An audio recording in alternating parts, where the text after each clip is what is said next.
네, 오랜만에 모셨습니다. 더불어민주당 김두관 전 의원 스튜디오에 나와 계십니다. 의원님 어서 오세요. 예, 반갑습니다.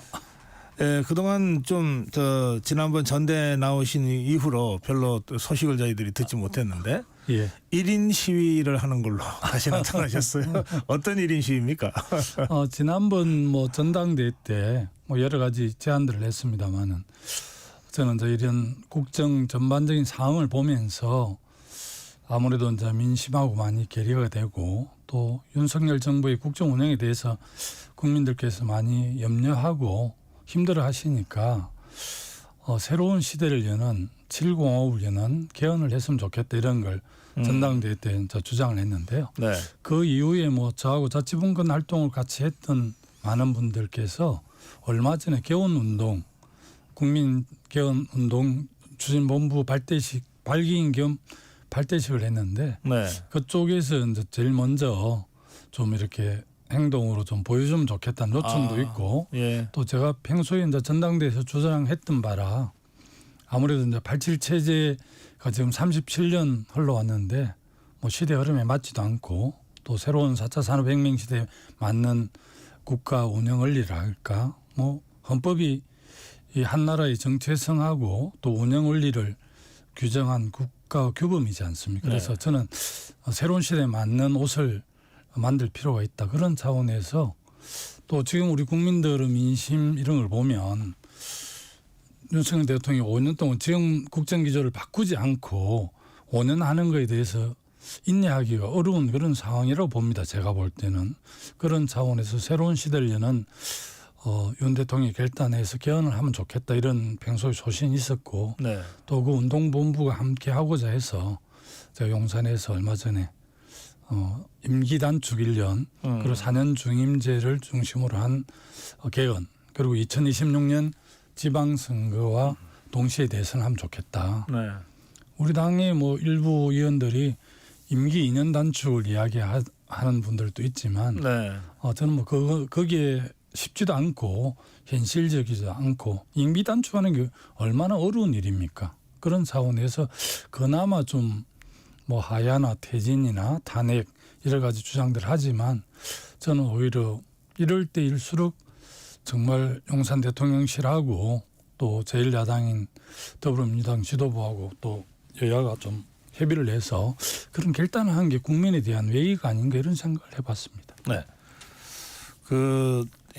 우리 몸에 안 맞는 옷을 입고 있다. 말하자면 덩치가 커졌는데 옛날에 어릴 때 입던 옷을 입고 막 이렇게 이제 거추장스러워하는 그런 개헌론은 그동안 한 10여 년 전부터 사실 정치권에서 계속 얘기가 되어 왔던 것 같습니다. 예, 대학 아카데미 강대인 원장님을 중심으로 해서 하는 활동들이 있었고요. 네. 제가 알기로 또 이상수 전 노동부 장관을 중심으로 많이 하고 네. 또 전직 국회 의장님들 모임에서도 하고 해서 사실은 학계라든지 시민사회 여러 단체에서 사실은 새로운 시대에 맞는 옷을 좀 만들자 이런 제안들을 많이 있었고 네.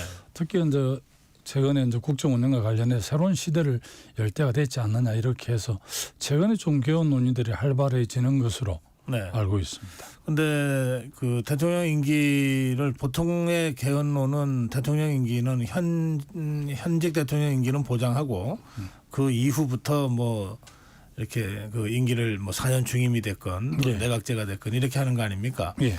지금 이제 1년 임기 단축을 말씀하셨는데 2년 임기 단축은 현실적이지 않다고 그러셨어요. 네. 근데 사실 대통령 입장에서는 2년이나 1년이나 예. 이게 국민이 뽑은 5년 보장된 임기를 단축하라는 거니까 반대는 똑같이 할 것 같은데요. 예, 주권자인 국민들께서 예. 윤석열 정부의 국정 운영에 대해서 이제 동의하고 또 함께 하겠다. 또 국정 운영을 잘한다 이러면 굳이 그럴 이유가 없는데 지금 국민들 민심이 이 탄핵 하야 이런 것까지 요구를 하는 정도 수준이니까 국정 기조를 획기적으로 이제 바꾸어서 이럴수록 나는 뭐 정치력이 필요하다고 봅니다. 네. 지금 여러 가지 국제 환경도 그렇고 우리나라 뭐 민생 경제 여러 부분에서 워낙 어려운 상황이라서 그렇지만 지금 여야는 뭐 한치의 양보도 없이 극한 투쟁을 하고 있는데 일반 국민들을 좀 많이 만나보게 되지 않습니까? 제가 지금 쉬고 있기 때문에 네.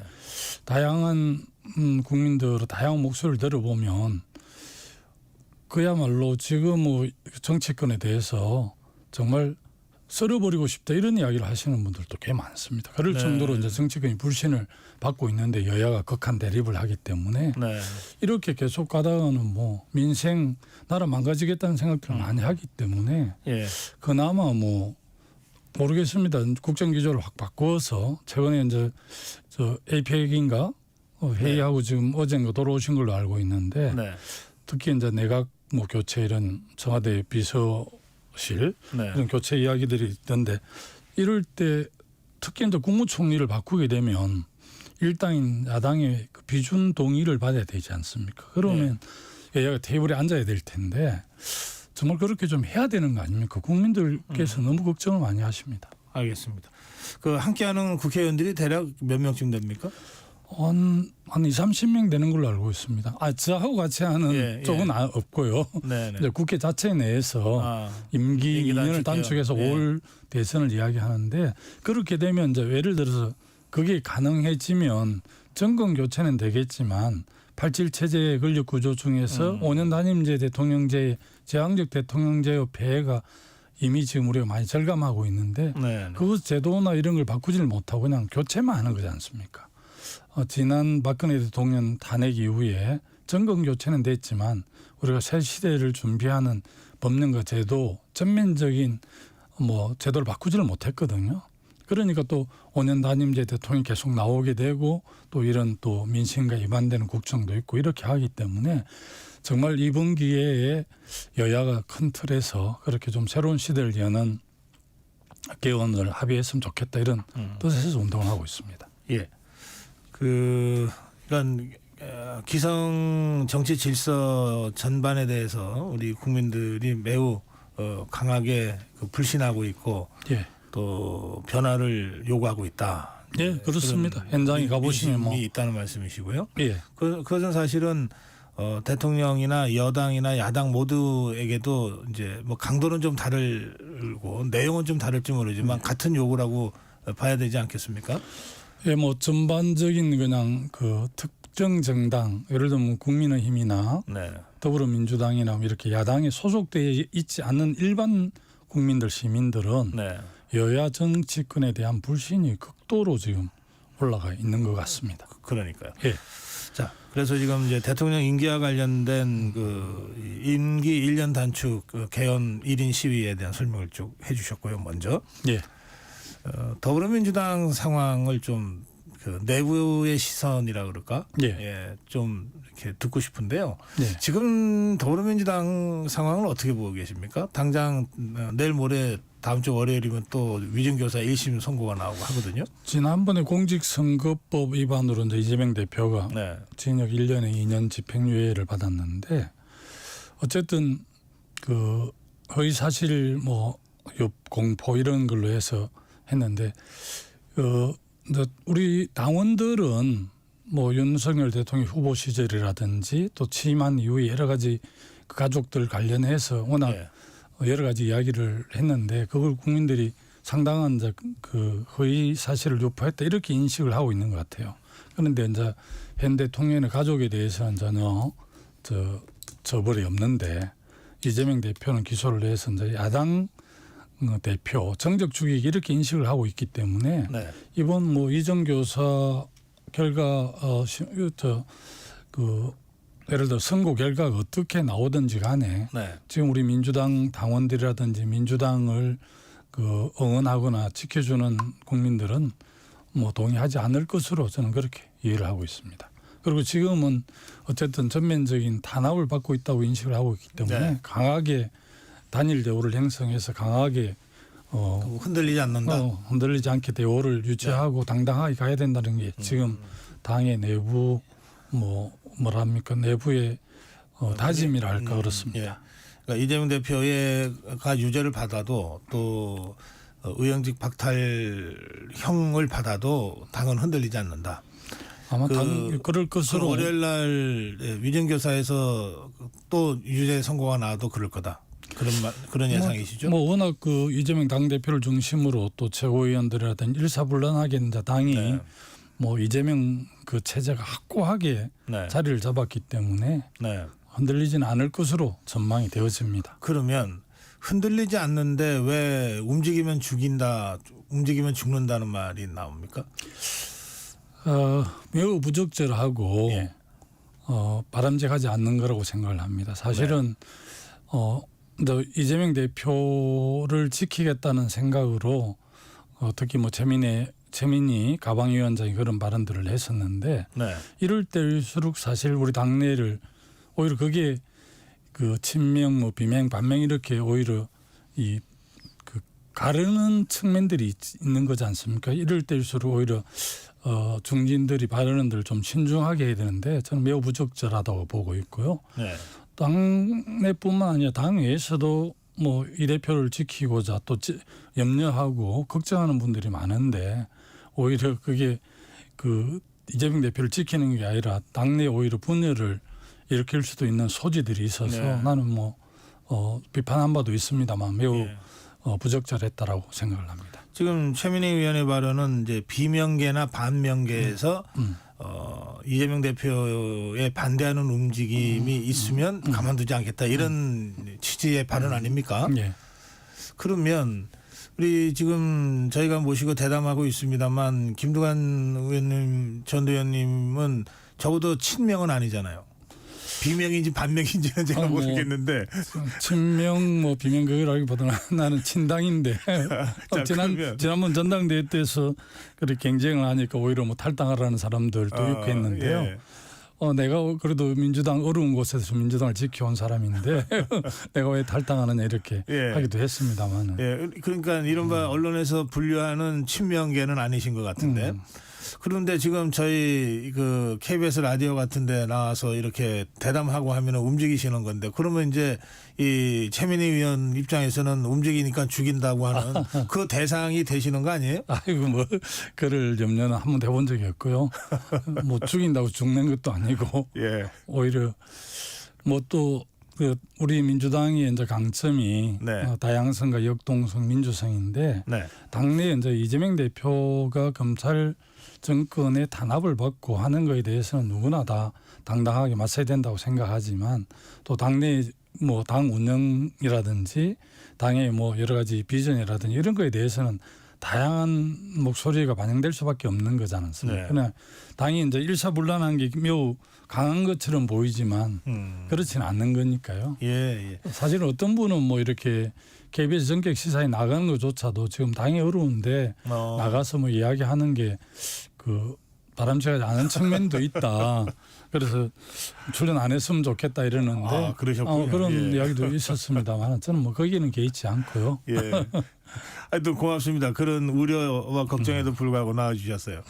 그런데 사실 그 다양성이 힘이다. 이거는 뭐 그 민주주의 국가에서는 누구나 다 갖고 있는 일반적인 상식이라고도 할 수 있는데요. 그게 그 민주주의 정치의 주체인 정당은 더하지 않겠어요? 예. 그런 취지로 우리 김두관 의원님 지난 전대 때 예. 사실 안 될 거 뭐 몰라서 나갔겠습니까? 예.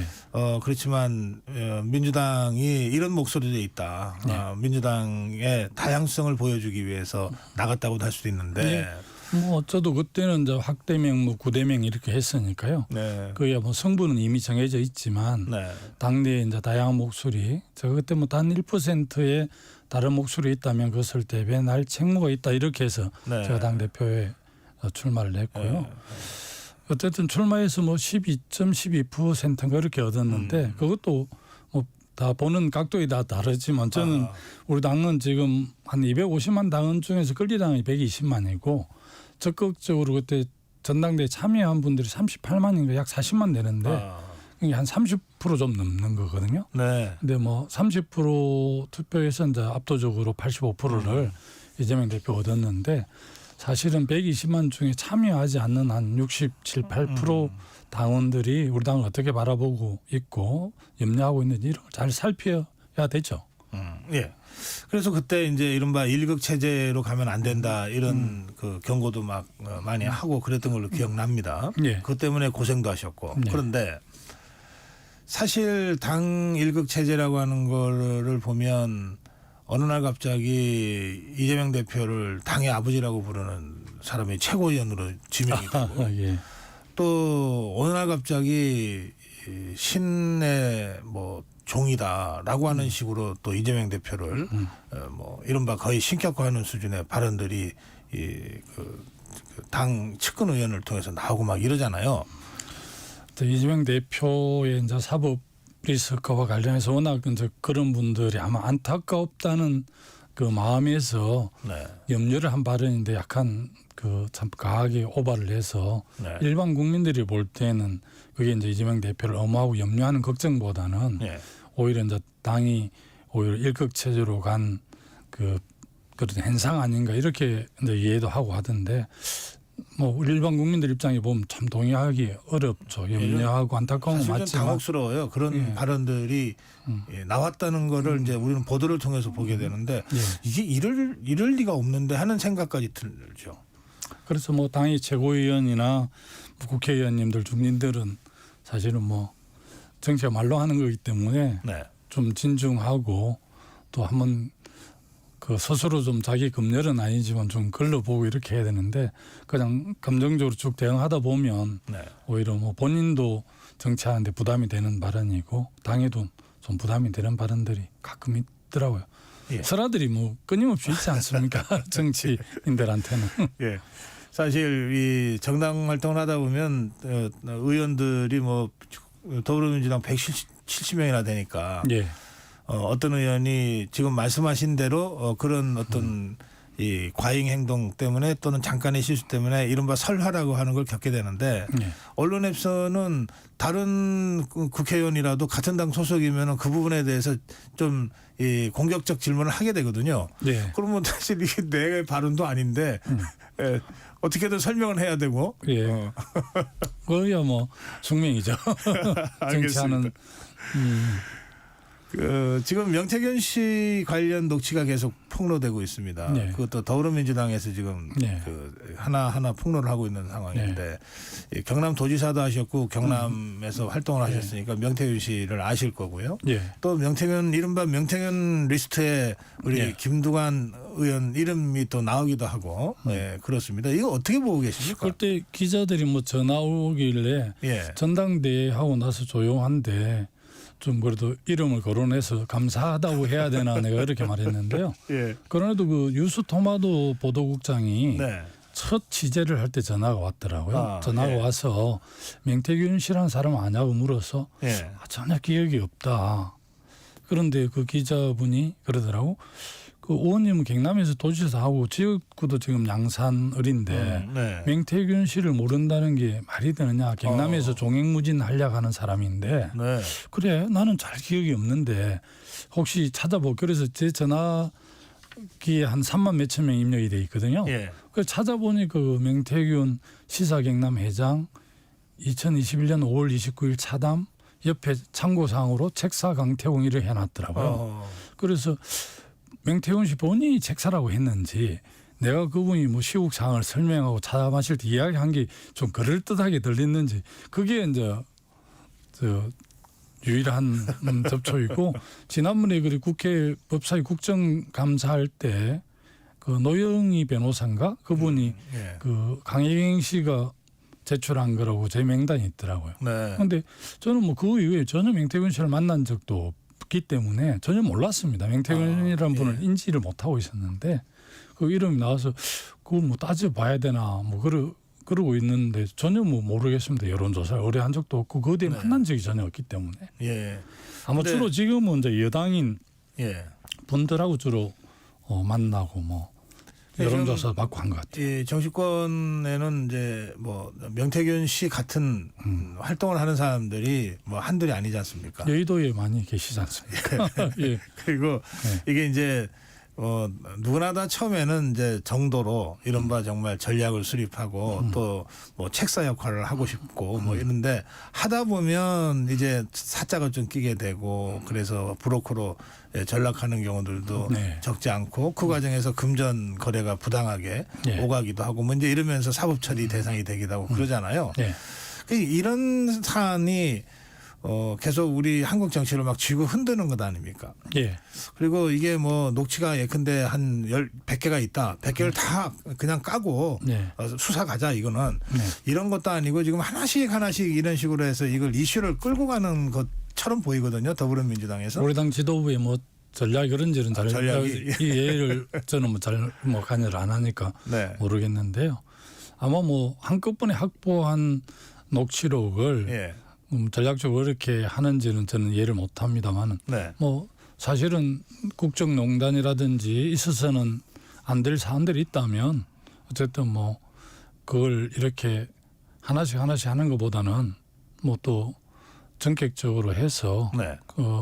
그 상황에 대한 규명을 요구하는 게 맞는 게 아닌가 저는 그렇게 이해를 하고 있고요. 네. 사실은 뭐 여러 가지 대통령실에서 여러 가지 그 사안들에 대해서 논평을 했지만 뭐 제가 만나는 국민들은 이 맹태균 씨에 상당히 많이 그 의존했다. 최근에 뭐 강원도지사 김진태 네. 도지사가 농성을 해서 쟁취한 그 갱선도 맹태균 씨가 정리해서 갱선하게 해줬다. 이렇게 맹태균 씨가 발언하고 있는 녹취가 나왔던데 네. 그게 사실이라면 굉장히 큰 뭐 선거 개입이고 또 대통령 내분을 통해서 했다면 국정농단이 될 수 있는데 그런 점에서는 좀 더 지켜봐야 되는데 어쨌든 맹태균 씨가 윤석열 정부의 그 대선 과정에서 여러 가지 조언한 거 또 대선 이후에 어쨌든 김영선 공천에 관한 이런 걸 국민들께서는 뭐 쉽게 납득 못하고 있는 상황입니다. 예. 그 약간 이제 정치권을 떠나신 건 아니지만 또 한 가운데 있으신 것도 아니라서 예. 또 지금 이제 야당에 뭐 이른바 요즘 신상김이라고 불리는 예. 분 중에 한 분이시라 약간 거리를 두고 한국 정치를 보면 좀 더 잘 보일 거라는 생각도 들어요. 마무리 말씀으로 한국 정치 어떻게 만들어가고 싶습니까? 바둑이나 장기를 두는 분보다는 옆에서 지켜보는 분이 훨씬 더 좀 잘 보이듯이 저도 이렇게 조금 떨어져 있으니까 더 민심을 더 좀 잘 파악하게 되는 것 같은데 어쨌든 국민의 대표인 대통령님하고 또 국회의원들이 민심이 많이 멀어져 있는 것 같아요. 그리고 이제 민생이라든지 지금 국민들 뭐 정치라는 게 국민을 먹고 사는 문제를 고통을 잘 해결하는 건데 등 따뜻하고 배부르게 하는 것도 못하지만 또 그렇다고 여야가 싸우니 국민들 마음도 편하게 안 해주고 있고 이러니까 참 걱정이 많고요. 뭐 여러 가지 이런 기회에 좀 더 미래를 바라보면서 민주당이 좀 잘 준비했으면 좋겠습니다. 오늘 여기서 마무리하겠습니다. 고맙습니다. 예, 감사합니다. 더불어민주당 김두관 전 의원이었습니다.